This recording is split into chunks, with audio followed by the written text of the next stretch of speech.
अस्सलाम वालेकुम। उम्मीद करता हूँ आप सब खैरियत से होंगे। वेलकम टू माय चैनल जिसका नाम है उस्ताद इफ़ेक्ट। और वीडियो का टाइटल देखकर तो आप समझ ही गए होंगे कि आज हम किस हवाले से बात करेंगे और इस वीडियो में हम क्या डिस्कस करेंगे। तो इस वीडियो में हम क्लास 9 की बुक के हवाले से कुछ बातें करेंगे कि क्लास 9 की हमारी जो पुरानी बुक थी उसको रिप्लेस करके सेशन 2021 में न्यू बुक उसके जगह पे लगाई गई है, जिसमें चैप्टर का जो सीक्वेंस है वो चैप्टर 16 इसमें दिए गए हैं। 16 चैप्टर इसमें मौजूद हैं और ये जो लेक्चर है ये सिंध बोर्ड वालों के लिए भी काम आ सकती है वीडियो। और ये बुक जो हमारी है इसके बारे में मैं आपको बता दूं कि ये फेडरल बोर्ड में भी जो है वो यही बुक यही चैप्टर्स जो हैं वो कुछ चैप्टर्स इसमें से मैच करते हैं। तो जो फेडरल बोर्ड वाले हैं अगर वो भी चाहें तो इस वीडियो से फ़ायदा उठा सकते हैं। तो आप लोगों को अगर ये वीडियो पसंद आए तो इसको ज़रूर लाइक कर दीजिएगा और अपने दोस्तों के साथ शेयर करिएगा, क्योंकि कर भला तो हो भला। अगर आपके साथ इस वीडियो से कुछ भलाई हो जाती है तो आप अपने दोस्तों के साथ भी शेयर करें ताकि उनके साथ भी कुछ भलाई हो जाए, मतलब उनका भी कुछ फ़ायदा हो जाए। तो स्टार्ट करते हैं हम अपने क्लास 9 की बुक से। चैप्टर नंबर 1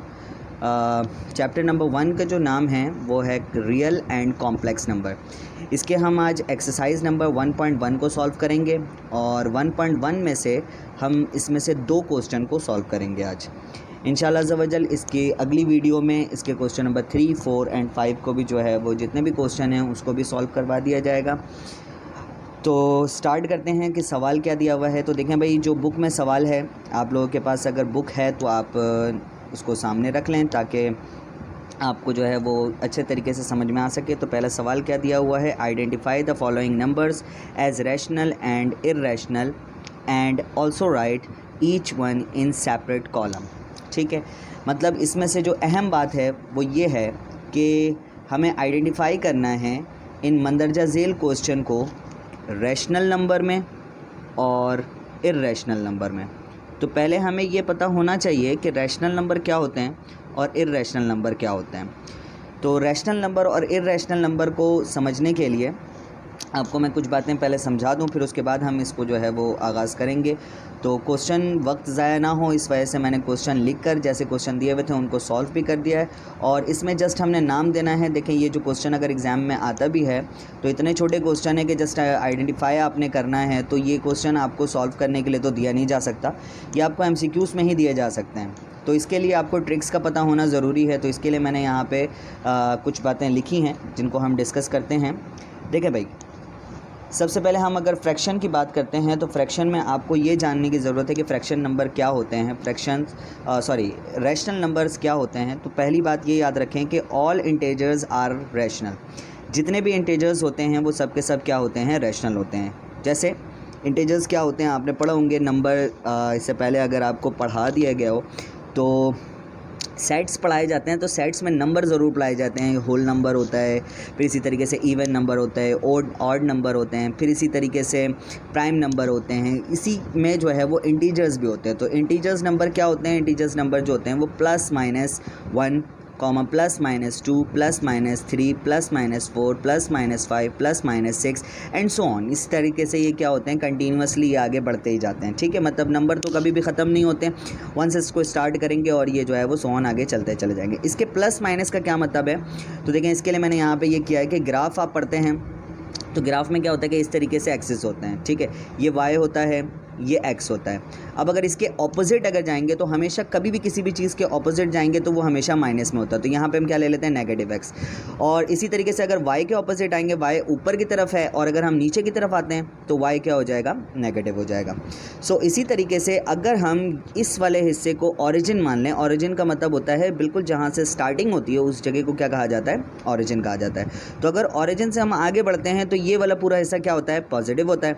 और ऑरिजिन से अगर हम पीछे की तरफ बढ़ते हैं तो वो क्या होता है, नेगेटिव होता है। तो मैंने यहाँ पे लिख दिया, एक लाइन यहाँ पे ड्रॉ की है इंटीजर्स को समझाने के लिए कि ज़ीरो यहाँ पे मेंशन है। ज़ीरो से अगर हम आगे बढ़ेंगे तो देखें भाई यहाँ से यहाँ तक अभी जैसे कि मैंने बताया कि ये क्या होता है, पॉजिटिव। और ज़ीरो से अगर हम पीछे की तरफ आते हैं तो ये क्या हो जाएगा, नेगेटिव। तो ज़ीरो से आगे मैंने नंबर लिख दिया 1 2 3 4 5, इसी तरीके से 1 आगे भी हो गए हैं नंबर। इसी तरीके से ज़ीरो से पीछे नंबर लिख दिए 1 2 3 4 5, इसके पीछे भी नंबर्स होंगे। तो इस तरफ सारे के सारे पॉजिटिव है तो इधर पे प्लस का साइन हम कभी भी शो नहीं करते हैं, ठीक है। लेकिन नेगेटिव के साइन को शो करना लाजमी होता है, तो इसलिए मैंने यहाँ पे क्या कर दिया, नेगेटिव। तो इंटीजर्स जो होते हैं वो पॉजिटिव भी होते हैं और नेगेटिव भी होते हैं। लेकिन अगर इस तरह से वैल्यू ना हो, मतलब ये कि सिंपल फॉर्म में इस तरह से ना दिया जाए, अगर वैल्यू किस तरह में दे दी जाए, अगर फ्रैक्शन में नंबर दे दी जाए, तो मैंने लिखा है but if numbers are in fraction, अगर फ्रैक्शन फॉर्म में दे दिया जाए तो फ्रैक्शन फॉर्म में हमें प्रॉब्लम हो जाएगी, ठीक है। इस तरह से पहचान, तब ये वाले तरीके को, इस कंडीशन को पहचान के अगर हम चलते हैं कि इरेशनल और इरेशनल क्या होता है, तो फिर प्रॉब्लम आ सकती है। तो इसलिए यहाँ पे फ्रैक्शन फॉर्म को भी समझने की ज़रूरत है कि फ्रैक्शन फॉर्म हो तो किस तरीके से हम पहचानेंगे। देखिए भाई, मैंने यहाँ पे चंद फ्रैक्शन के फॉर्म्स जो है वो यहाँ पे लिखे हैं, कुछ नंबर्स अपने तरफ से ले लिए हैं, बुक से भी कुछ लिखा है। सो 1/2 को अगर हम डिवाइड करते हैं, सो जो डेसिमल वैल्यू हमारे पास आएगी वो 0.5 आएगी, ठीक है। इसी तरीके से 1/4 को अगर डिवाइड करते हैं तो डेसिमल वैल्यू जो आएगी वो 0.25। होप सो कि आपको डिवाइड करने अच्छे तरीके से आता होगा, तो डिवाइड आप ख़ुद से कर लें या फिर with the help of calculator अगर आप करना चाहें तो आप कैलकुलेटर से कर सकते हैं। वैसे कैलकुलेटर एग्ज़ाम में अलाउड नहीं होता, तो आपको डिवाइड करना आना चाहिए, ठीक है। तो वीडियो लॉन्ग ना हो जाए इसलिए मैंने यहाँ पे जो है वो डायरेक्टली कैलकुलेटर से सॉल्व कर दिया है। लेकिन आपको अगर डिवाइड की कंडीशन आती है कि डिवाइड किस तरीके से सॉल्व करते हैं, तो डिवाइड करना आपको आना चाहिए, ठीक है। सो एक 1/2 को अगर हमने डिवाइड किया तो 0.5 आंसर आ गया, 1/4 को डिवाइड किया तो 0.25 आंसर आया। फिर इसके बाद हमारे पास 9/11 को डिवाइड करते हैं तो 0.818 आ जाता है, ठीक है। इसी तरीके से 11/12 को डिवाइड करते हैं तो 0.318309 एंड डॉट डॉट डॉट का क्या मतलब है, अगर 3 मरतबा डॉट लगा रहे हैं, जितनी मरतबा भी डॉट लगाएं, इसका मतलब ये है कि ये वैल्यू आगे क्या है, कंटिन्यू है। इसी तरीके से यहाँ पर भी मैंने डॉट लगाया, इसका मतलब यहाँ पर वैल्यू क्या है, कंटिन्यू है। अब देखें, आपको ये दिखने में तो एक जैसे लग रहे हैं कि डिवाइड हो रहे हैं, ये फ्रैक्शंस में वैल्यू आ रही है, ठीक है, सॉरी डेसिमल में ये वैल्यू आ रही है। लेकिन आप अगर देखें तो ये वाली जो वैल्यू है इस 5 के आगे कुछ भी नहीं है। लेकिन अगर मैं यहाँ पे देखूँ तो ये पॉइंट के बाद 2 डिजिट की वैल्यू आ रही है, लेकिन इसके आगे भी कुछ नहीं है। तो देखिए भाई, डिवाइड में क्या होता है कि डिवाइड को अगर मैं यहाँ पे बनाऊँ तो इस तरीके से हम बनाते हैं। तो ये वाला जो हिस्सा होता है इसे कहा जाता है डिवाइज़र, ठीक है। और इसके अंदर वाला जो हिस्सा होता है इसे डिवाइडेंड कहा जाता है, ठीक है। और यहाँ पे जो हिस्सा होता है इसे कोशेंट कहा जाता है, सही है। मतलब डिवाइज़र मतलब डिवाइड करने वाला, ठीक है, डिवाइडेंड डिवाइड होने वाला, कोशेंट जो हमारा आंसर आता है उसे क्या कहते हैं, हम कोशेंट कहते हैं, ठीक है। कैमरे में अगर नज़र नहीं आ रहा तो मैं दिखा देता हूँ। कोशेंट वो होता है जो आंसर हम लेते हैं, जो टेबल हम पढ़ते हैं, वो क्या होता है, कोशेंट। अब सबसे मेन मुद्दा जो हमारा ये है कि कुछ वैल्यूज़ हमारे पास नीचे बचते चले जाती हैं, जिन्हें कहा जाता है रिमाइंडर। असल मतलब ही हमारा इससे है। तो देखें भाई, जब आप डिवाइड करते हैं तो डिवाइड करते हुए अगर रिमाइंडर क्या हो जाए, रिमाइंडर अगर हो जाए 0, तो वैल्यू फिर उसके आगे नहीं आती। जैसे अगर मैं ये वाले डिवाइड की बात करूँगा तो इस वाले 0.5 के डिवाइड में क्या हुआ होगा कि रिमाइंडर क्या हो गया होगा, 0। बल्कि करके दिखा देते हैं, एक यहाँ पे मैं कर देता हूँ, 1/2 है, 1/2। तो ऊपर वाली जो वैल्यू होती है वो डिवाइड के अंदर चले जाती है और जो नीचे वाली वैल्यू होती है वो डिवाइज़र बन जाती है, तो ठीक है। अच्छा, अब देखें डिवाइज़र क्या है, डिवाइज़र में जो वैल्यू है वो बड़ी वैल्यू है और जो डिवाइडेंड के अंदर है वो वैल्यू क्या है, छोटी वैल्यू है। तो बड़ी वैल्यू के टेबल में छोटी वैल्यू नहीं आती। तो हमें क्या करना होगा, इसको बड़ा करना, मतलब डिवाइडेंड को हमेशा बड़ा होना चाहिए। तो उसके लिए हम क्या लेते हैं, 0 पॉइंट ले लेते हैं। तो अगर 0 पॉइंट ले लें तो हमें अंदर एक वैल्यू मिल जाती है, ठीक है। सो अब अगर देखता हूँ, अपने डिवाइडेंड को देखूँ और डिवाइज़र को देखूँ, तो क्या है कि डिवाइज़र क्या हो गया, छोटा हो गया, और डिवाइडेंड जो है वो क्या हो गया, बड़ा हो गया। तो अब मैं क्या करूँगा कि 2 के टेबल को इतनी मरतबा पढ़ूँगा कि 10 आ जाए, या फिर अगर 10 नहीं आ सकता तो 10 से छोटी वैल्यू आ जाए। तो मैं देख रहा हूँ कि 2 के टेबल में 10 आ जाता है, तो मैंने 5 टाइम टेबल पढ़ा, तो 2 5 10 हो गया। अब आप देखें, 0 कैंसिल, 1 से भी 1 क्या हो गया, कैंसिल। अगर ये कैंसिल की बात करें तो इन शॉर्ट अगर हम ये कह सकते हैं कि नीचे क्या बच रहा है, 0, और 0 की कोई औकात नहीं है, ठीक है। 0 को नहीं लिखते हम, ठीक है। सो इसका मतलब क्या हुआ कि जो रिमाइंडर है, इसको मैं आर से शो कर देता हूँ, तो जो रिमाइंडर है वो हमारा क्या आ गया, 0 आ गया। अगर रिमाइंडर 0 आ जाए तो उसके आगे फिर हम डिवाइड को नहीं परफॉर्म करते हैं, हमारा ये आंसर हो जाता है, ठीक है। इसी तरीके से अगर मैं 1/4 की बात करता हूँ तो 1/4 को भी यहाँ पे मैं डिवाइड करके दिखा देता हूँ, ठीक है। सो 1/4 1 अंदर चला गया, ठीक है। 4 के टेबल 4 की वैल्यू जो है वो बड़ी हो गई, तो यहाँ पे मैंने 0 पॉइंट लगा लिया, तो यहाँ पे क्या आ गया 0 आ गया। अब देखें 4 के टेबल में 10 नहीं आता, तो 4 2 ज़ा 8, मतलब या तो बराबर ले लें या तो उससे छोटी वैल्यू ले लें। बराबर आ नहीं रहा तो हम मजबूर हैं, तो हमने क्या किया, छोटी वैल्यू ले ली, ठीक है। तो 10 में से 8 अगर हम माइनस करते हैं, 10 में से माइनस अगर हम 8 कर देते हैं, तो यहाँ पे बच जाती है वैल्यू 2, ठीक है। अब ये फिर से डिवाइडेंड क्या हो गया, छोटा हो गया, ठीक है। मतलब ये रिमाइंडर है, लेकिन हम इसको कंसीडर क्या करेंगे, एज अ डिवाइडेंड की सूरत में। क्यों? क्योंकि हमने इसको क्या करना है, कैंसिल और करना है, ठीक है। सो रिमाइंडर हमारे पास वैल्यू बची। अब हम देखते हैं, कोशिश करते हैं कि मजबूर तो नहीं है। तो देखा पॉइंट लगा हुआ है, तो हम यहाँ पे दोबारा से 0 ले लेते हैं। तो अब देखें 4 के टेबल में 5 के टाइम अगर हम इसको पढ़ते हैं तो 4 5 क्या हो जाता है 20, ये क्या हो गया, कैंसिल। सो अब आप देखें तो ये भी रिमाइंडर क्या हो गया 0। अब इसके आगे भी कोई वैल्यू नहीं बची, तो ये हमारा क्या हो गया, आंसर हो गया। लेकिन अगर मैं 9/11 को डिवाइड करता हूँ तो ये होगा कि हम इसको डिवाइड करते चले जाएंगे। इसमें देखो डिवाइड किया हमने, फर्स्ट टाइम वैल्यू को पढ़ के देखा, टेबल पढ़ के देखा, तो हुआ क्या, फर्स्ट टाइम वैल्यू में जब टेबल को जो है वो यहाँ पे हमने काउंट किया तो हुआ क्या यहाँ पे कि 4 2 ज़ा 8 हो गया। अगली बार में हमने इसको कैंसिल करना था, तो हमारे पास जो है वो ये 5 आ गया, 5 ने हमारा साथ दिया और ये क्या हो गया 20 हो गया। लेकिन ये रिमाइंडर क्या हो गया, कैंसिल। लेकिन अगले वाले में जब हम 9/11 को डिवाइड करेंगे तो ये रिमाइंडर बचता ही चला जाएगा, कैंसिल होता जाएगा और ये होता ही चला जाएगा, मतलब रिमाइंडर ख़त्म नहीं होने वाला, ठीक है। सो इसका मतलब ये है कि ये आंसर जो है वो इसीलिए डॉट लिख दिया है कि पहले इन्होंने जो है वो 0 पॉइंट लिया, ठीक है, क्योंकि जाहिर सी बात है 11 जो है वो बड़ी वैल्यू है, 9 जो है वो छोटी वैल्यू, तो 0 पॉइंट तो लेना लाजमी है, ठीक है। सो 8 टाइम इसको पढ़ा तो कोई वैल्यू आई होगी, उसको डिवाइड किया मतलब माइनस किया तो वैल्यू बच गई। फिर 1 टाइम इसको पढ़ा, ठीक है, 1 टाइम पढ़ा, फिर वैल्यू बची, फिर 8 टाइम पढ़ लिया, सही है, फिर वैल्यू बची, फिर 1 टाइम पढ़ा, फिर वैल्यू बच गई, फिर 8 टाइम पढ़ा, फिर वैल्यू बच गई। इसी तरीके से ये चलता ही चला जा रहा है, ठीक है। सेम एज इट इज़ 11/12 में भी इसीलिए इसको डॉट लिख दिया, ठीक है। तो खैर इस पर काफ़ी डिटेल हो गई। अब हम इसको जो है वो आगे बढ़ाते हैं, ठीक है। सो इसको आगे बढ़ाते हैं। तो अब देखें यहाँ पे बात समझ में आ गई कि काम ख़त्म, यहाँ पे भी काम ख़त्म, यहाँ पे काम क्या है, कंटिन्यू, यहाँ पे भी काम क्या है, कंटिन्यू। अब इस तरह की वैल्यू को क्या कहा जाता है और इस तरह की वैल्यू को क्या कहा जाता है, ठीक है। सो देखें भाई, अगर रिमाइंडर ज़ीरो हो जाए तो उसे हम कहेंगे मैथमेटिक्स की ज़बान में टर्मिनेटिंग वैल्यू, ठीक है। क्या कहेंगे उसे, टर्मिनेटिंग वैल्यू। और अगर रिमाइंडर ज़ीरो ना हो, रिमाइंडर जो है वो बचता ही चला जाए, ठीक है, तो उस सूरत में हम उसे कहेंगे नॉन टर्मिनेटिंग वैल्यू, ठीक है। अच्छा भाई, टर्मिनेटिंग तो बड़ी आसान बात हो गई, लेकिन नॉन टर्मिनेटिंग में आप देखें तो देखें जितना ज़्यादा आप गौर करते चले जाएंगे ना, उतना ही ज़्यादा आपको कुछ ना कुछ जो है वो नज़र आता चला जाएगा। क्योंकि वो कहते हैं कि किसी बड़े मुफक्किर ने कहा कि जो दिमाग सवाल नहीं कर सकता उस दिमाग में कोई जवाब भी कभी नहीं आ सकता, ठीक है।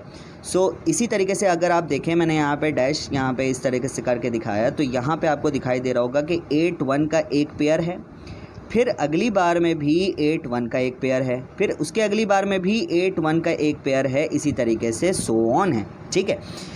लेकिन अगर आप यहाँ पे देखें तो ये वैल्यू क्या हो रही है कि पहले क्या है 31 है पेयर में, फिर क्या है 83 है पेयर में, फिर क्या है 09 है पेयर में। तो ये सब के सब क्या है, अलग अलग हैं। लेकिन यहाँ पे आप देखें, यहाँ पे सारे पेयर्स जो हैं वो क्या हैं, एक जैसे हैं। पेयर मतलब एक से ज़्यादा जो है वो वैल्यू का अगर मिला दे तो उनका क्या बना देते हैं, हम पेयर बना देते हैं, ठीक है। सो यहाँ पे अगर आप देखें तो क्या हो रहा है कि यहाँ पे पेयर सेम आ रहे हैं आगे, 81 के बाद फिर 81, फिर 81 के बाद फिर 81, आगे भी ऐसी होगा, 81 के बाद फिर 81 चलता ही चला जाएगा, ठीक है। तो जाहिर सी बात है कि यहाँ पे आपको कोई सवाल जहन में आ रहा होगा कि ऐसा क्यों हो रहा है, ठीक है। तो और यहाँ पे अगर जो है वो पेयर जो हैं वो मुख्तलिफ हैं तो ऐसा क्यों हो रहा है, तो इसमें भी बात है कि ये नॉन टर्मिनेटिंग तो हैं, लेकिन अगर ये अपने आप को क्या कर रहे हैं, रिपीट कर रहे हैं, तो रिपीट करने की वजह से इसे कहा जाएगा रिपीटिंग डेसिमल, ठीक है। और ये अपने आप को रिपीट नहीं करें, मतलब अपने रिमाइंडर से होने वाले कंडीशन को या अपने रिमाइंडर से होने वाले काम को आगे रिपीट नहीं कर रहे हैं, तो इसे हम नॉन रिपीटिंग या फिर आपकी बुक में जो कहा हुआ है वो ये कहा है कि नन रिक्योरिंग नंबर का नाम इसको दिया हुआ है, और इसको रिपीटिंग के नाम के बजाय इसको रिक्योरिंग नंबर का नाम दिया हुआ है। ठीक है, सो इस तरह के नंबर को जो रिपीट करे अपने आप को उसे कहेंगे हम रिपीटिंग या फिर रिक्यूरिंग नंबर। ठीक है, इसी तरीके से जो अपने नंबर को जो पॉइंट के बाद के नंबर को रिपीट ना करे तो उसे हम क्या कहेंगे, नन रिक्यूरिंग नंबर कहेंगे या फिर नन रिपीटिंग नंबर कहेंगे। ठीक है, सो आपको जैसे आसान लगे, रिक्यूरिंग नंबर से आसान लगे या रिपीटिंग नंबर से आसान लगे, जैसे मर्जी आप याद रखना चाहें वैसे नंबर को याद रखें। ठीक है भाई, अगर रिमाइंडर 0 हो जाता है तो सिंपल बात है टर्मिनेटिंग, रिमाइंडर 0 नहीं होता तो नन टर्मिनेटिंग। अब नन टर्मिनेटिंग में 2 कंडीशन आ जाती है। नन टर्मिनेटिंग के 2 टाइप्स हो जाते हैं, एक क्या होता है रिपीटिंग और एक क्या होता है नन रिपीटिंग। दूसरा नाम क्या है, रिक्योरिंग, और इसका क्या नाम है, नन रिक्योरिंग नंबर। सो अब देखें भाई, ऐसा होगा कि कभी वैल्यू जो है वो क्या कहते हैं टर्मिनेटिंग वैल्यू होगी। ठीक है, टर्मिनेटिंग होने के बावजूद भी वो जो है वो रैशनल नंबर नहीं होगी वो वैल्यू। इसी तरीके से कभी वैल्यू जो है वो टर्मिनेटिंग या फिर नन टर्मिनेटिंग होगी और वो जो है वो हमारे पास इर्रेशनल नंबर नहीं होगी। तो इस तरह की बात को समझने के लिए मैंने यहाँ पे कुछ डिफरेंस यहाँ पे कर दिया है। ठीक है, रैशनल और इर्रेशनल नंबर के दरमियान जो है वो यहाँ पे क्या किया है, डिफरेंस कर दिया। सो एक तरफ मैंने रैशनल लिख दिया, एक तरफ जो है वो इर्रेशनल लिख दिया। ठीक है, कॉन्सेप्ट आपको पहले ट्रिक्स का पता होना ज़रूरी है, क्योंकि ट्रिक्स पता होगा तो बहुत आसानी से ये सॉल्व हो जाएगा। छोटे छोटे से क्वेश्चन है, जस्ट नाम ही तो हमें देना है, लेकिन देखें छोटी चीज़ें ज़्यादा दर्द देती हैं। ठीक है, इसके लिए आपको क्या याद रखना होता है कि ट्रिक्स याद रखने होते हैं। ठीक है, तो रैशनल में पहली बात जो मैंने यहाँ पे लिखी है कि वैल्यू कैसी होनी चाहिए, टर्मिनेटिंग के लिए मैंने वही एग्जांपल ले लिए हैं। ठीक है, टर्मिनेटिंग क्या है 0.5, होप्स हो कि आपको समझ में आ गया होगा कि टर्मिनेटिंग क्या है, जिसका रिमाइंडर 0 हो जाए। ठीक है, अब नन टर्मिनेट इर्रेशनल नंबर कैसे होंगे, वो कैसे होंगे, नन टर्मिनेटिंग नंबर्स होंगे। ठीक है, इतनी बातें आप अभी याद रख लें कि रैशनल नंबर वो हैं जो टर्मिनेटिंग है, इर्रेशनल नंबर वो हैं जो नन टर्मिनेटिंग है। अगेन टर्मिनेटिंग नंबर क्या है, रैशनल, नन टर्मिनेटिंग नंबर क्या है, इर्रेशनल। ठीक है, अब बात क्या आ जाती है, यहाँ पे 2 कंडीशन बन जाती है, इसके 2 टाइप्स होते हैं इर्रेशनल के। ठीक है, सो नन टर्मिनेटिंग में मैंने दूसरी बात यहाँ पे ये लिखी है कि नन टर्मिनेटिंग हो, वैल्यू कैसी हो, नन टर्मिनेटिंग हो बट वो क्या हो, रिपीटिंग हो। ठीक है, नन टर्मिनेटिंग से मुराद कि वो वैल्यू क्या हो, उसका रिमाइंडर क्या हो, कंटिन्यू हो। ठीक है, उसका रिमाइंडर कंटिन्यू है, मतलब उसके रिमाइंडर में 0 नहीं बच रहा हमारे पास, लेकिन वो नंबर क्या हो, रिपीटिंग हो। ऐसे जैसे ये वाले नंबर की बात की मैंने। ठीक है, ये कैसा था, रिपीटिंग था, तो रिपीटिंग या फिर रिक्योरिंग नंबर या फिर रिक्योरिंग डेसिमल आप कहते हैं। ठीक है, तो हो जैसे एग्जांपल मैंने यहाँ पे दिया, तो ऐसी सूरत में हम उसको क्या कहेंगे, रैशनल कहेंगे। अगेन टर्मिनेटिंग नहीं है लेकिन रिपीटिंग है, अगेन टर्मिनेटिंग नहीं है लेकिन रिपीटिंग है, तो वो क्या है, रैशनल नंबर है। सही है, अच्छा इसी तरीके से नन टर्मिनेटिंग है। ठीक है, टर्मिनेटिंग नहीं है लेकिन उसके साथ ऐड हो रहा है क्या चीज़, एक बात ऐड हो रही है कि वो क्या है, नन रिपीटिंग भी है, मतलब ऐसे नंबर्स हैं। ठीक है, इसके एग्जांपल में मैंने यही नंबर लिख दिए हैं। ठीक है, अच्छा भाई, नन टर्मिनेटिंग भी है और नन रिपीटिंग भी है, या फिर उसको नन रिक्योरिंग डेसिमल भी आप कह सकते हैं, तो वो क्या है, इर्रेशनल। ठीक है, तो बातें याद रखनी है। असल बात आप ये याद रख लें, पहले तो अगर ये है कि सिर्फ टर्मिनेटिंग है तो आपने ऐसे बता देना है कि टर्मिनेटिंग है तो भाई हमारे पास रैशनल नंबर है। ठीक है, जिसका रिमाइंडर 0 हो जाए। लेकिन अगर नन टर्मिनेटिंग कंडीशन आती है ना, तो ये चीज़ आप लाजमी देखें, पेयर को लाजमी देखें। ठीक है, हमें बार बार मैं कह रहा हूँ, नन टर्मिनेटिंग आए तो आप पेयर को लाजमी देखेंगे। ठीक है, तो नन टर्मिनेटिंग में आपने पेयर को देखा, पेयर सेम है।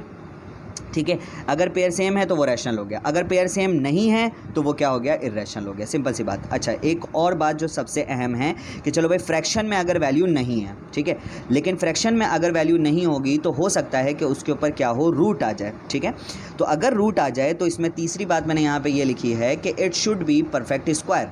ठीक है, मतलब इसका क्या होना चाहिए, परफेक्ट स्क्वायर रूट होना चाहिए। परफेक्ट स्क्वायर रूट क्या है, जिसका रूट हम निकालें, जिसके रूट की वैल्यू अगर किस में आए, डेसिमल में ना आए। ठीक है, तो उसे हम क्या कहेंगे, रैशनल नंबर कहेंगे। क्या कहेंगे उसके? रैशनल नंबर, जिसके रूट को जब हम निकालते हैं, जिसके रूट की वैल्यू अगर पॉइंट में ना आए, डेसिमल में ना आए, तो उसे हम क्या कहेंगे? रैशनल नंबर कहेंगे। जैसे 49 को अगर हम करते हैं तो 49 का रूट क्या आता है? 7 आ जाता है। इसी तरीके से 4 का रूट लें तो इसका 4 का भी रूट क्या है पॉसिबल है, तो ये क्या आ जाएगा? 2 आ जाएगा। ठीक है, पॉइंट में नहीं आ रहा, डेसिमल में नहीं आ रहा। 9 का रूट लेते हैं तो 9 का रूट क्या आ जाएगा? 3 आ जाएगा। ठीक है, डेसिमल में नहीं आ रहा। तो ये सब नंबर्स जो कि जिसके स्क्वायर रूट आसानी से निकल आए उसे हम क्या कहेंगे? रैशनल नंबर कहेंगे। ठीक है भाई। अच्छा, दूसरी बात, ऐसी वैल्यूज़ जिनका रूट अगर हम निकालते हैं तो रूट निकालने पर उसकी जो वैल्यू आए वो डेसिमल में आ जाए, तो ऐसे नंबर्स को हम क्या कहेंगे? इर्रेशनल नंबर कहेंगे। अब कहें सर यहाँ पे बात बताई थी कि पॉइंट में नंबर आए लेकिन वो कैसा होना चाहिए? नन रिपीटिंग होना चाहिए। तो आप देखें यहाँ पे जितने भी नंबर्स मैंने लिखे हैं, और अगर इर्रेशनल की मिसाल आपको जितने भी वैल्यू दी जाएगी उसको जब हम सॉल्व करेंगे ना तो वो नन रिपीटिंग वैल्यू ही होगी। जैसे मैंने यहाँ पे एग्जांपल में 50 लिखा है तो मैं यहाँ पे सॉल्व करके दिखा देता हूँ। अच्छा, कैलकुलेटर को इस्तेमाल करने से पहले मैं आपको बात बता दूँ, कैलकुलेटर को सबसे पहले जो है वो रिस्टोर लाजमी कर लिया करें। रिस्टोर करने का तरीक़ेकार ये है कि शिफ्ट का बटन प्रेस करें, मॉड प्रेस करें, उसके बाद ये ऑल लिखा हुआ आएगा, ऑल तीसरे नंबर पे है, 3 प्रेस करें, उसके बाद रीसेट ऑल लिखा हुआ आ जाएगा तो आप इज इक्वल टू प्रेस कर दें। इससे क्या होता है कि कभी कदार आपके बैग में कैलकुलेटर रखा हुआ है, सो कुछ बटन प्रेस हो जाए तो उसकी वजह से फंक्शंस जो है वो आगे पीछे हो जाते हैं, तो डेट्स वाई आप ये काम लाजमी कर लिया करें, नहीं भी करें तो आपकी प्रॉब्लम। सो खैर, रूट का बटन प्रेस करें, आप 50 लिखें, यहाँ पे 50 लिखा, इज इक्वल टू कर दिया। ठीक है, तो अब आप देखें वैल्यू क्या आ रही है? 7.0710678112। ठीक है। अच्छा, एक और बात, वो ये बात कि आप अगर काउंट करें तो कैलकुलेटर में जो वैल्यू दी जाती है वो 9 तक ये वैल्यू आ रही है। ठीक है, अगर ये वैल्यू 9 तक आ रही है इसका मतलब ये वैल्यू आगे भी कंटिन्यू हो सकती है। ठीक है, सो ये बात आपने याद रखना है कि अगर कैलकुलेटर की स्क्रीन कम्प्लीटली क्या हो जाए? फिल हो जाए, या कम्प्लीटली अगर आप ये याद नहीं रख सकते तो आप इतना याद रखेंगे, पॉइंट के बाद अगर 9 वैल्यूज़ हैं, काउंट करें 1 2 3 4 5 6 7 8 9 वैल्यूज़ हैं, और आपने फिर वैल्यू को देखना है, इनके पेयर को देखना है, क्या पेयर रिपीटेड हैं? तो देखें, पहले 07 है, फिर 10 है, फिर 67 है, फिर 81 है, और फिर 2 के आगे भी पेयर हो सकता है। तो आप देखें कि ये क्या है? नन रिपीटिंग है। तो अभी मैंने यही बात बताई कि वैल्यू क्या हो? पॉइंट में आए, सही है, डेसिमल में आए, लास्ट वाले पॉइंट के बारे में डेसिमल में आए तो वो क्या है? इर्रेशनल है। लेकिन ये भी चीज़ आप लाजमी देखें कि वो नन रिपीटिंग है या नहीं। तो नन रिपीटिंग है तो ये क्या हो गया? इर्रेशनल। इसी तरीके से मैं दूसरे को भी सॉल्व करके देख लेता हूँ। रूट 5 की मिसाल मैंने यहाँ पे ली है, तो देखें ये भी वही है, पेयर्स मुख्तलिफ हैं, तो ये भी क्या हो गया? Non repeating. फिर मैं 10 की बात करता हूँ तो रूट 10, ये देखें इनके पेयर्स देखें, ये भी क्या है? नन रिपीटिंग है, तो इसका मतलब ये भी क्या हो गया? इर्रेशनल हो गया। सही है। सो अब हम बढ़ते हैं अपने क्वेश्चन की तरफ। तो मैंने क्वेश्चन को सॉल्व कर दिया है, फिर भी मैं यहाँ पे सिर्फ नाम देने के लिए इसको यहाँ पे लिख रहा हूँ। मैं क्वेश्चन यहाँ पे मेंशन है, आप देख सकते हैं कि सबसे पहला जो क्वेश्चन है आपके बुक का वो है 1/5। अब ये 1/5 को जब आप सॉल्यूशन करेंगे, सॉल्व किस तरीके से करेंगे? With the help of calculator. तो लिखा आपने 1/5, तो 1/5 क्या आ गया? 0.2। यहाँ पे लिखा हुआ है 0.2। अब देखें 0.2 है, आगे कोई वैल्यू नहीं आ रही, इसका मतलब ये है कि ये कौन सी कंडीशन है? यहाँ पे आप देखें कि आगे वैल्यू कंटिन्यू नहीं है, इसका मतलब वो कौन सा है? टर्मिनेटिंग नंबर है। और टर्मिनेटिंग नंबर कहाँ पर है? रैशनल नंबर में। तो हम इसको सीधे क्या नाम दे देंगे? इसको नाम दे दिया जाएगा रैशनल नंबर। ठीक है, रैशनल नंबर। ठीक है। अच्छा भाई, दूसरे की बात करते हैं। तो दूसरे में क्या है? रूट 2 है, इससे कोई घबराने वाली बात नहीं है। ठीक है, रूट निकालना आपको आता होगा, लेकिन फिर भी कैलकुलेटर से करके दिखा देते हैं। रूट का बटन प्रेस किया, 2 लिखेंगे, फिर उसके बाद डिवाइड का बटन प्रेस करेंगे, और क्या है? 8 है। अब आप देखें पूरी वैल्यू, पूरी स्क्रीन क्या हो गई? फिल हो गई। तो इसका मतलब पॉइंट के बाद 9 डिजिट्स होंगे, 1 2 3 4 5 6 7 8 9। ठीक है।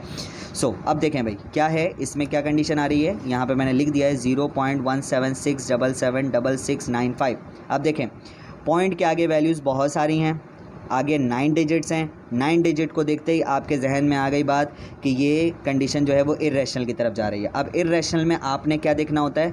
जैसे ही पॉइंट के आगे 9 डिजिट आ जाए, आपने कंडीशन क्या बनानी है अपने दिमाग में कि ये इर्रेशनल नंबर है। अब इर्रेशनल नंबर अगर है तो आपने पेयर को देखना है, क्या अगर पेयर सेम हो जाए तो वो रैशनल हो जाएगा। ठीक है, अगर पेयर सेम ना हो तो वो क्या हो जाएगा? इर्रेशनल। बहुत आसान। तो देखें भाई 17 67 76 695 अलग अलग हैं, पेयर सेम नहीं है, इसका मतलब ये क्या हुआ? इर्रेशनल हो गया। तो इसके आगे हम क्या लिख देंगे? इर्रेशनल। ठीक है भाई, सो ये क्या हो गया, इर्रेशनल नंबर। ठीक है, मैं अगली बार रैशनल और इरेशनल सिर्फ लिख दूंगा, नंबर नहीं लिखूंगा, वो आप देख के समझ जाएंगे। ठीक है भाई, सो हम तीसरे की तरफ बढ़ते हैं, तीसरे क्वेश्चन को भी सॉल्व कर लेते हैं। यहाँ पे 2/8 कैलकुलेटर से वैसे ही 2 डिवाइडेड बाई 8 करेंगे तो ये आ जाएगा 0.25, सॉरी तीसरा ये है 5/√6। ठीक है, तो ये रूट आ गया तो मैं इसलिए इसको कैलकुलेटर में करके दिखा देता हूँ। 5 डिवाइड रूट का बटन प्रेस करेंगे, 6 प्रेस करेंगे, इज इक्वल टू करेंगे 2.0412412452। ठीक है भाई, तो पॉइंट के आगे काउंट किया 9 डिजिट, 9 डिजिट किसको इंडिकेट कर रहा है, इर्रेशनल नंबर को। हमें पेयर देखना है, पेयर देखा, नॉन रिपीटिंग। ठीक है, तो ये क्या हो गया, सीधे आपने कह देना है कि ये क्या है, इर्रेशनल है। सही है, बड़ा ही आसान। इसी तरीके से इसकी बात करते हैं, 2/8 ख़त्म हो गया, आगे कोई वैल्यू नहीं आ रही है, पॉइंट के आगे 2 है, इसका मतलब रिमाइंडर क्या हो गया होगा, 0 हो गया होगा, रिमाइंडर 0 हो गया होगा, इसका मतलब क्या हो गया, ये टर्मिनेटिंग वैल्यू हो गई। तो इसके आगे सीधे क्या लिख देना है आपने, सॉरी इर्रेशनल की तरफ बढ़ गया था मैं, रैशनल नंबर। सही है भाई। इसी तरीके से 5 की तरफ अगर बढ़ते हैं तो देखें भाई, पॉइंट के आगे क्या है, 1/√3 को डिवाइड किया आपने, सो ये आ गया पॉइंट के आगे 9 डिजिट, 9 डिजिट को देखा आपने, डायरेक्ट आप किसको देखेंगे, आप पेयर को। 9 डिजिट देखते ही आपके जहन में आना चाहिए क्या चीज़, पेयर। ठीक है, बार बार मैं रिपीट कर रहा हूँ। तो पेयर देखा, पेयर सेम नहीं है, तो पेयर सेम नहीं है, सीधे आपका आंसर होना चाहिए इर्रेशनल नंबर। ठीक है भाई, ओके। नेक्स्ट √8। अब देखें, मैंने जैसे कि तीसरे पॉइंट में बात की थी, तीसरे पॉइंट में क्या की थी बात, कि अगर रूट की कंडीशन आ जाए और वैल्यू डेसिमल वाली नहीं हो, मतलब फ्रैक्शन में वैल्यू ना हो, तो फिर क्या करेंगे, फिर आप ये देखेंगे कि वो वैल्यू है क्या। ठीक है, मतलब क्या उसका स्क्वायर रूट निकल सकता है। अगर स्क्वायर रूट निकलता है तो स्क्वायर रूट अगर पॉइंट में आ जाता है तो सीधे बात आ जाती है किसकी तरफ, इर्रेशनल में। लेकिन इर्रेशनल में आके फिर आपको एक चीज़ सोचनी पड़ेगी, वो ये कि पॉइंट के आगे क्या वैल्यूज़ जो है वो क्या हैं, रिपीटिंग हैं या फिर नॉन रिपीटिंग है। तो ये क्या है, पॉइंट के आगे जो वैल्यूज़ हैं वो क्या हैं, नॉन रिपीटिंग है। तो सीधे बात आ गई आपके जहन में, नॉन रिपीटिंग का मतलब होता है इर्रेशनल नंबर। सही है भाई, ओके। अच्छा, अब इसको क्या कहा जाता है, इस चीज़ को कहा जाता है एक्सपोनेंशियल। ठीक है, अच्छा कुछ बातें आपको जो है ना याद रखनी होंगी। ठीक है, अब हो सकता है कि आपके एग्ज़ाम में जो है वो आपको ये साइंटिफिक कैलकुलेटर जो है वो अलाउ ना किया जाए। ठीक है, अगर साइंटिफिक कैलकुलेटर अगर आपको अलाउ नहीं किया जाता तो आपको ये याद रखना है कि एक्सपोनेंशियल की जो वैल्यू होती है वो क्या होती है, इर्रेशनल होती है। इसी तरीके से एक वैल्यू आ जाती है पाई। ठीक है, ये सब जो वैल्यूज़ हैं ये क्या हैं, इर्रेशनल हैं। क्यों, क्योंकि इनका जो रिमाइंडर है वो 0 के बराबर नहीं आता। ठीक है, लेकिन फिर भी मैं यहाँ पे ये कैलकुलेटर मौजूद है तो ये मैं करके दिखा देता हूँ। तो इसको सॉल्व किस तरीके से करेंगे, आपने यहाँ पे अल्फ़ा का बटन प्रेस करना है, अल्फ़ा के बटन के बाद ये ln लिखा हुआ होगा, ln के ऊपर लिखा हुआ होता है e बना हुआ होता है, स्मॉल साइज़ का e, इसका मतलब होता है एक्सपोनेंशियल। आप इसको प्रेस करेंगे, यहाँ पे देखें e थोड़ा सा डिज़ाइन वाला बना आ जाएगा। सो इसमें इज इक्वल टू प्रेस करेंगे, आप देखें पॉइंट में वैल्यू आ गई। पॉइंट में वैल्यू अगर आ जाए तो आपने क्या देखना होता है, रिपीटिंग है या नॉन रिपीटिंग। आपने देखा नॉन रिपीटिंग है, नॉन रिपीटिंग है, सीधी बात क्या हो गई आपके, इर्रेशनल। ठीक है भाई, सो ये क्या हो गया, इर्रेशनल। चलें, इर्रेशनल। अच्छा, नेक्स्ट क्वेश्चन की तरफ हम बढ़ते हैं, साथ साथ नोट्स बनाते चले जाएं आप। ठीक है भाई, अच्छा पाई, अभी जैसे कि मैंने बात बताया था, पाई के आगे भी वैल्यू को देखना है आपने। पॉइंट में आगे पाई की वैल्यू आपने देखा, पाई की वैल्यू क्या है, आगे नॉन रिपीटिंग है, पॉइंट के आगे देखना होता है नॉन रिपीटिंग, सीधे आंसर क्या हो जाएगा, इर्रेशनल। ठीक है, पाई की अपनी एक अलग कहानी है, जब हम अगला टॉपिक करेंगे। एक सवाल इसमें दिया हुआ है कि पाई की वैल्यू क्यों इर्रेशनल होती है। सो एक सवाल वो अकेले दिया हुआ है, तो उस वक्त फिर हम पाई के बारे में मज़ीद डिस्कस करेंगे। पाई की भी अपनी एक हिस्ट्री है। ठीक है, दो साइंटिस्ट के साथ भी ये रिलेट करते हैं, तो उस वक्त जो है वो हम अगले क्वेश्चन में जब पाई की बात आएगी तो उस वक्त डिस्कस करेंगे। ठीक है, बहुत मज़ेदार लेक्चर होगा, तो ज़रूर देखिएगा। ठीक है, और इंतज़ार फरमाइएगा। फिर रूट आ गया, √5। अगर √5 लेंगे, मैंने जब मैं लेक्चर दे रहा था तो उस वक्त मैंने बताई थी कि √5 जो है वो परफेक्ट स्क्वायर नहीं है। तो आप देख भी सकते हैं, पॉइंट में आंसर आ गया और पॉइंट में वैल्यू आ गई, तो आपने सीधे क्या चीज़ देखना होता है, रिपीटिंग है नॉन रिपीटिंग। नॉन रिपीटिंग है क्योंकि वैल्यूज़ जो हैं वो रिपीट नहीं कर रही, तो क्या हो गया आंसर, इर्रेशनल। सही है भाई, इर्रेशनल। ओके, फिर क्या है, क्वेश्चन नंबर 10 है, 22/3 आंसर आया 7.333333। ठीक है, सो आपने ये देखा कि जो इसका आंसर है वो क्या है हमारे पास, पॉइंट के आगे आपने पॉइंट में अगर वैल्यू आ जाए तो आपने सीधे क्या देखना होता है, रिपीटिंग है या नॉन रिपीटिंग। आप देखें pair pair pair pair, pair ही पेयर बनते चले जा रहे हैं, ठीक है। तो इसका मतलब ये क्या हो गया, पेयर का मतलब होता है सेम हो जाए पेयर तो रिपीटिंग नंबर, और रिपीटिंग नंबर तो रिपीटिंग नंबर किसको जाहिर करता है, रैशनल नंबर को। इतने देर से इर्रेशनल की कंडीशन चल रही थी, अब ये एक रैशनल आकर मौजूदगी का एहसास दिला ही देता है कि मैं मौजूद हूँ। तो 1/पाई, तो 1/पाई, पाई की वैल्यू आपको पता है ऑलरेडी ये रैशनल है। जब इसको डिवाइड कराया तो वैल्यू जो भी आए, ठीक है भाई, इस बात को आप भूल जाएंगे, पाई की वैल्यू ये रैशनल है व्हाटएवर जो भी है। आपने डिवाइड कराया जो पाई की वैल्यू थी, ठीक है, यहाँ पे पाई की वैल्यू आई हुई है, पाई की वैल्यू 3.14159 व्हाटएवर जो भी है। इसको जब आपने इससे डिवाइड करवाया तो ये वैल्यू आ गई पॉइंट में। अब पॉइंट में आने के बाद आपने क्या देखना होता है, रिपीटिंग या फिर नॉन रिपीटिंग। तो आपने देखा कि क्या है, नॉन रिपीटिंग। नॉन रिपीटिंग हो तो हमने क्या कह दिया इसको, इर्रेशनल। चलें जी, ओके। फिर 11/12 पॉइंट, रिपीटिंग या नॉन रिपीटिंग, आंसर आया नॉन रिपीटिंग। तो हमने कहा कौन सा नंबर, इर्रेशनल नंबर। चलें जी, सो इसमें 12 क्वेश्चन थे, तो क्वेश्चन नंबर 1 हमारा इसी तरीके से क्या हुआ, कंप्लीट हुआ।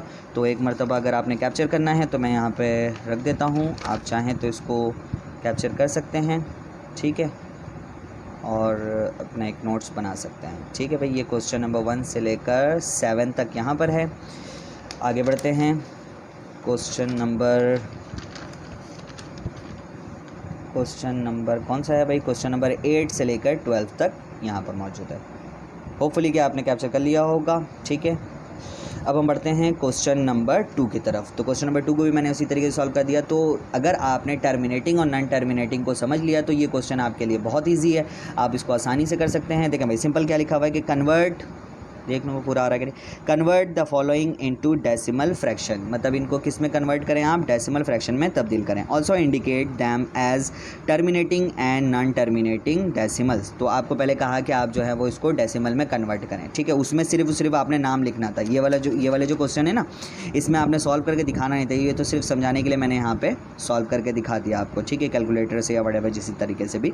तो आपने सिर्फ यहाँ पे नाम लिखना था, इसको देखते ही इसके बारे में जो है वो नाम दे देना था, ठीक है। लेकिन यहाँ पे आपने इसको सॉल्व करके दिखाना है, ठीक है। अब सॉल्व करके आपको पूरा दिखाने की ज़रूरत नहीं है, वो आप रफ में कर लेंगे, या फिर आपके पास कैलकुलेटर है, आप बहुत ज़्यादा शार्प में कैलकुलेटर से करना चाहें तो आप कैलकुलेटर से कर लें। तो 5/8 को डिवाइड करा तो 0.625। आपने देखा कि ये वैल्यू क्या है, आगे कंटिन्यू नहीं हो रही, ठीक है, मतलब इसका रिमाइंडर क्या हो गया होगा, 0। रिमाइंडर 0 हो जाए, अब यहाँ पे देखें रिपीटिंग वाली बात नहीं आ रही, ठीक है। रिमाइंडर 0 हो जाए तो इसका मतलब क्या हो गया, टर्मिनेटिंग। रिमाइंडर 0 नहीं हो, आगे वैल्यू कंटिन्यू है, पॉइंट के आगे कितने डिजिट को देखना है, पॉइंट के आगे 9 डिजिट है तो वो नॉन टर्मिनेटिंग। पॉइंट के आगे कम डिजिट है, 9 से कम है, तो इसका मतलब क्या है, वो टर्मिनेटिंग। यहाँ पे ये बात याद रखनी है। अगेन मैं रिपीट कर दूँ, टर्मिनेटिंग और नॉन टर्मिनेटिंग को पहचानना अगर आपने है तो आपने ये देखना है कि पॉइंट के आगे कितने डिजिट हैं। पॉइंट के आगे अगर 9 से कम डिजिट्स आ रहे हैं कैलकुलेटर में तो इसका मतलब वो टर्मिनेटिंग है।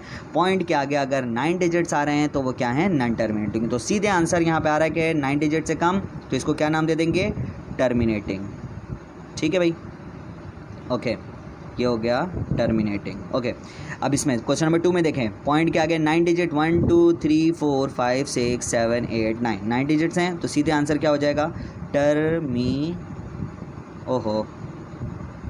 नॉन टर्मिनेटिंग, ठीक है भाई। तो ये क्या होगा, नॉन टर्मिनेटिंग हो गया, सही है भाई। क्यों, क्योंकि पॉइंट के आगे 9 डिजिट्स आ गए, हमारी बात यही है, ओके भाई। 1/15 को डिवाइड किया, वही पॉइंट के आगे 9 डिजिट्स, ठीक है। इसमें रिपीटिंग नॉन रिपीटिंग वाली कोई कहानी नहीं है, ठीक है। तो ये हो गया नॉन टर्मिनेटिंग,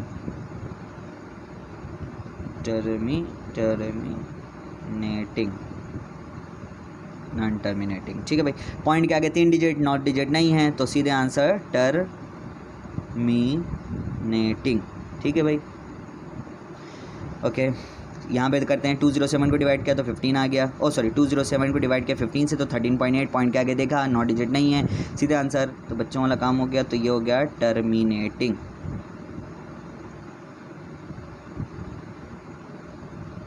ओके। पॉइंट के आगे 9 डिजिट 50/76 किया, पॉइंट के आगे 9 डिजिट, तो क्या हो गया, नॉन टर्मिनेटिंग।